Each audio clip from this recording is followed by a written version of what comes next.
नमस्ते दोस्तों, मैं बिना किचन से बोल रही हूँ। आप लोगों को हमारे चैनल में हार्दिक स्वागत है और उम्मीद करती हूँ आप अच्छे होंगे और सुरक्षित होंगे। आज बात करते हैं कि अगहन का गुरुवार का व्रत हमें रखना चाहिए। व्रत गुरुवार का रखने से हमें बहुत फल मिलता है और हमारे धन में बढ़ोतरी भी होती है और पुत्रों की भी उन्नति होती है। कहा जाता है गुरुवार का व्रत बहुत ही अच्छा व्रत है, वो भी अगहन के महीने का व्रत। यदि पूरे साल का व्रत नहीं रख सकते हैं तो अगहन के महीना में जो 4 गुरुवार पड़ता है इसका व्रत जरूर रखना चाहिए, क्योंकि अगहन के महीने का व्रत हमें पीला वस्त्र पहन करके ही केले के जड़ में पूजा करना चाहिए। भगवान विष्णु का पूजा करने के लिए सामग्री क्या होता है? चने की दाल होती है, मुनक्का होता है और गुड़ होता है और चंदन होती है और हल्दी होती है। ये सब चीज़ें भगवान विष्णु का व्रत केले के जड़ में व्रत किया जाता है।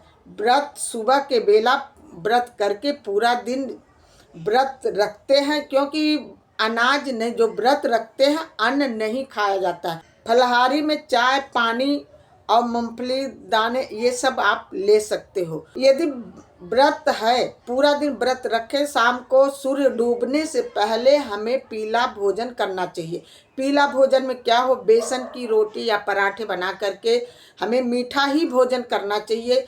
ये नहीं कि व्रत यदि गुरुवार का अगहन के महीने का रखते हैं तो हमें मीठा भोजन ही करना चाहिए। भोजन करते समय, सूर्य डूबने से पहले भोजन करते समय हमें गाय के अग्रासन मतलब पहला कवर गाय को निकाल करके हाथ जोड़ करके तभी हमें भोजन ग्रहण करना चाहिए। अगहन के महीने का गुरुवार का व्रत रखने से हमें बहुत फल भी मिलता है और धन की बढ़ोतरी भी होती है और पुत्रों की उन्नति होती है। ये बात तो हो गई पुत्र की उन्नति, बढ़ोतरी, धन की, क्योंकि ये बात आप लोगों को समझ में आ गई होगी। गुरुवार का व्रत रखने से अगहन के महीने का बहुत ही फल मिलता है।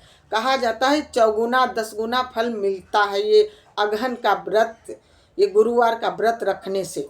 यदि आप अगहन का व्रत गुरुवार का व्रत है तो विष्णु सहस्त्र नाम का पाठ किया जाता है और जो हम भोजन ग्रहण करते हैं सूर्य डूबने से पहले हमें कर लेना चाहिए और उसके बाद हमें बड़ों का मान सम्मान करना चाहिए, छोटों का आशीर्वाद देना चाहिए। अपने मुंह से किसी को अपशब्द नहीं बोलना चाहिए व्रत वाले दिन, क्योंकि कहा जाता है दिन भर व्रत यदि हम रखते हैं तो हमारे जुबान पर सरस्वती वास होती है, तो इसलिए हमें किसी की अपशब्द नहीं बोलना चाहिए, सबको बड़े प्यार से रखना चाहिए और भगवान विष्णु का हमें मन ही मन में चिंतन करना चाहिए। चिंतन करने से हमारा जुबान जो है, हमारी मन शुद्धि होती है, इसलिए हरि विष्णु का चिंतन मन ही मन में करना चाहिए। शाम के टाइम केला के जड़ में देसी घी का दीपक गुरुवार वाले दिन अगहन के महीना में जरूर जलाना चाहिए, क्योंकि अगहन के महीना में 4 गुरुवार पड़ रहा है, इसलिए ये गुरुवार अगहन के महीने का व्रत रखने से बहुत ही फलदायी होती है। यदि आपको मेरी वीडियो यूजफुल लगी हो, अच्छा लगा हो, प्लीज़ एक लाइक करना। एक लाइक से मनोबल बढ़ता है, प्रेरणा मिलती है।